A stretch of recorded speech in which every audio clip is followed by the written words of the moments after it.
Yeah. All right, you are live. All right, guys. Here at Alamo. Oh, people are catching fish everywhere. Swamp Lord, first fish of the day. We're going to start shallow today, see what happens. But we're going to show you all some cool hover strolling techniques, little tips and tricks. And then also, we're going to show you whatever we can catch them on. We got some square bills, we got some spinnerbaits, we got some frogs. We're going to see what we can get done today. Got a guy behind the camera there, special guest, Mr. Cole Norris. As you guys might know him, Vital Fishing. And let's go, we're at Alamo.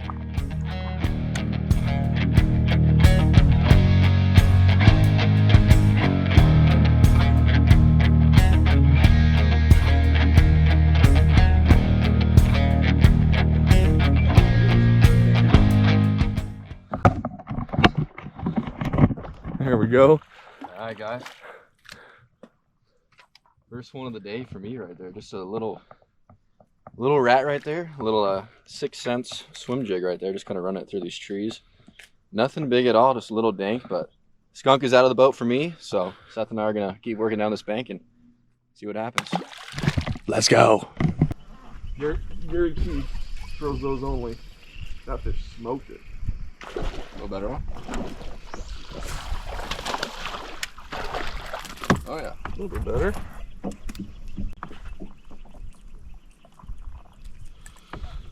We had to get a little bit more parallel, guys. This bank drops off really steep. Oh, we got doubled up, guys. Check this out. Come up here, Cole. OG Slim right here. You see? And we doubled up. you got the junior size. My fish, but it's all right. Junior and the not big, but good one, decent one.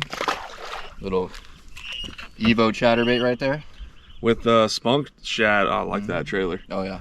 That's money. Yeah, it doubled up. That was pretty cool, huh? Yeah. Get back in there and do it again. Let's do it. Right. If I pan left, right there, you can see the bass that we're targeting. And we're just dropping pretty much almost straight on them a lot of times. I cast out there, watch my bait fall down to him. See if we can't catch the fish. There's my bait right there, guys, falling.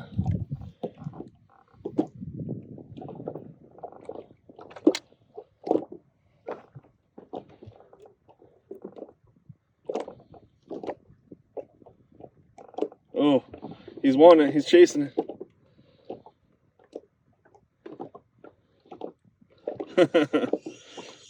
Little camera shy. A little camera shy, but hey, that's what we've been targeting, looking at those bait balls, scanning around, finding the bait balls, and then finding the groups of fish like that one right there. It's coming through the shad. You can see the shad moving.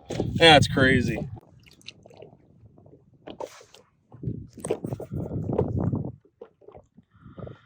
See that wing fluke, how it falls? A lot of those fish love it on that fall.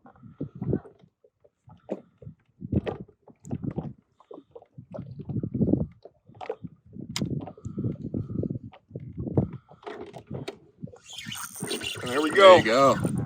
Fish on the bottom. Just like that, guys. A big old crappie. Oh my goodness, guys. Look at the size of this slab. What? Hey, you never know what you're going to get on the old hover stroll. Sometimes it can be a kitty cat. Sometimes it can be a big old slab. Look at that, guys. Woo. That's a slab right there. Man.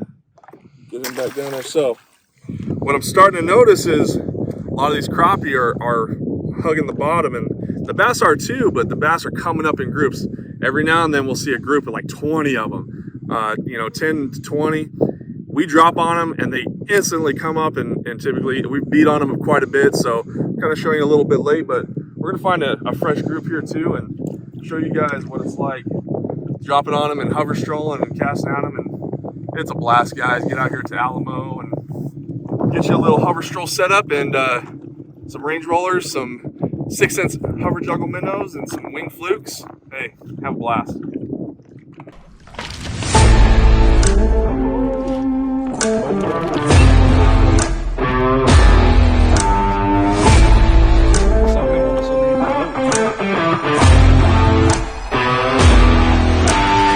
Number one, guys, on the old hover stroll.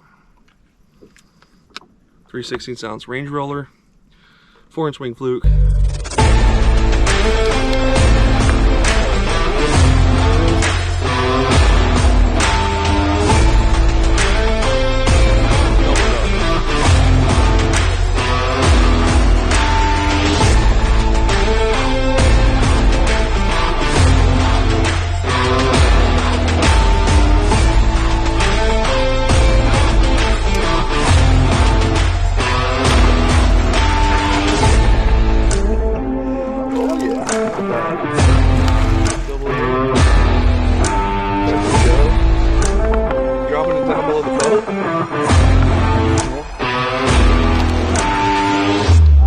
got on there, Cole? This is a 6 cents right here. 6 cents juggle. Right around the ear there. Hey, that's a big fish to hook right there. There it is, back in. 6 cents jugger right there, and a little range roller head. 3/16.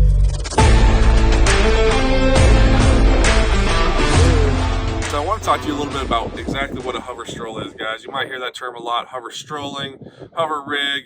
Basically, what we're talking about is some type of jig head with a minnow on it. All right here's the range roller with a 4-inch zoom winged fluke. I want to talk to you about the proper setup for this. You know, what you're going to be doing with this, you're going to be casting it out, and you're trying to keep that bait almost in one place, and you want it to roll, okay? And the key to the roll is it's going to flash as it rolls.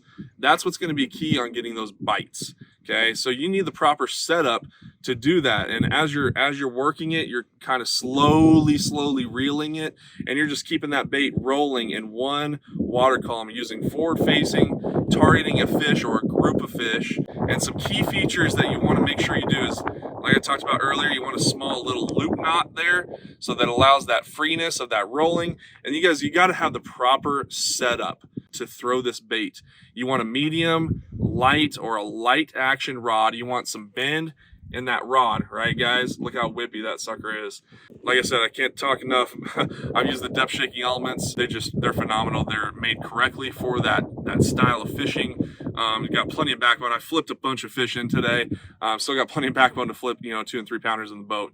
So, and then let's talk about line here. This is the Sunline All Might. This is a sinking braid, especially when I'm deep. This is very, very necessary for me. If I really want to slow down in the depths of winter and I want to fish shallow, probably gonna use a floating braid. It's gonna help keep that bait up in the water column a little bit better. Sinking braid really helps on those deeper fish because that braid's not gonna float. It's gonna have a faster sink rate. If you guys watched on live scope, we got to get in front of those fish as fast as possible in 20 plus feet of water. So that helps a lot. And then having the proper reel, 2,000 or 2,500 size reel, so you're not wearing yourself out all day long. You want a light reel and a light rod because you're doing a lot of twitching, a lot of wrist action. So guys, you know where to find all this stuff. Copper State's got the baits and got the tackle.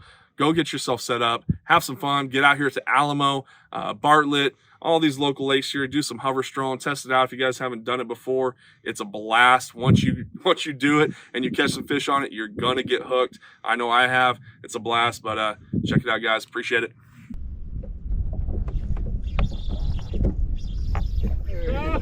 Double up. Oh, they're decent ones too, guys.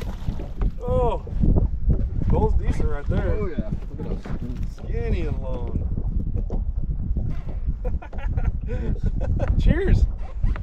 Cheers, guys. Double trouble. Double trouble.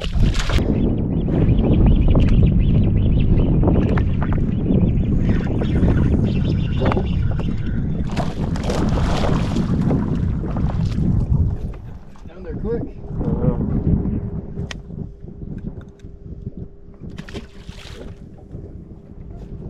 Dude, massive. There we go. Yours on the ball.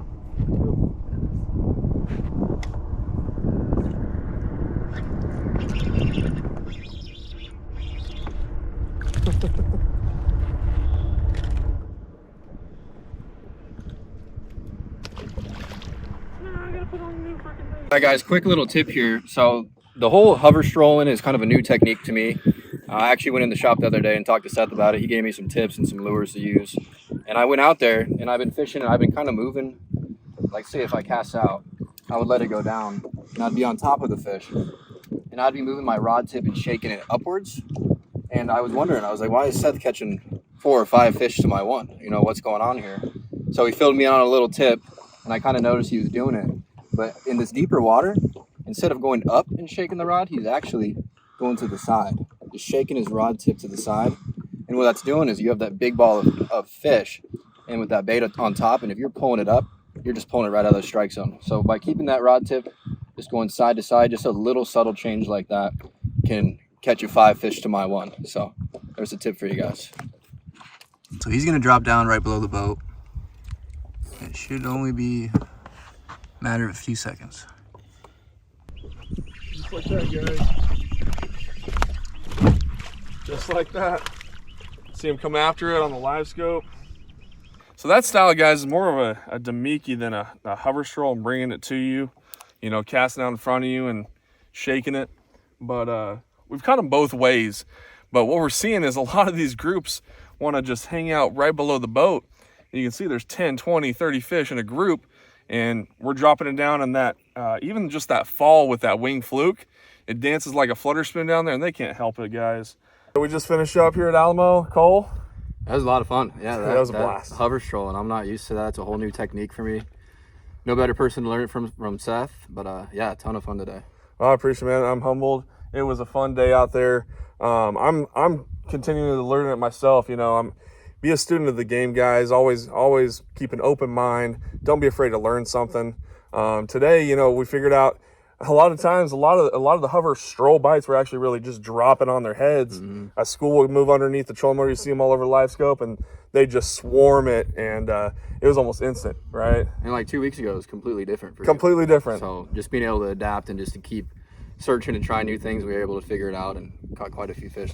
Yeah, before I was, you know, casting fish, and you know, today we're dropping. So, but hey, great day out there on Alamo. We caught probably, I don't know, 30, 40 fish. Well, the crappie. And some giant crappie, dude. Some studs. Some studs. But I had a blast with Cole. First time fishing with him. It was a blast out there. Don't forget, guys, like, follow, subscribe. You know, we're just some local fishermen trying to help you all out, and it really helps to get your support out there. We also got some personal YouTube channels. Don't forget to hit those up. And, you know, you guys can find all this stuff. We're at Copper State Tackle. Bam. You know, Copper State's got the baits. Get your right setups, get the right tools for the job so that you guys can go out and have a blast and catch some fish just like we did today. It's a great time, Cole. Yeah, we'll be back out here soon. Heck yeah, man. Awesome. All right, see you guys.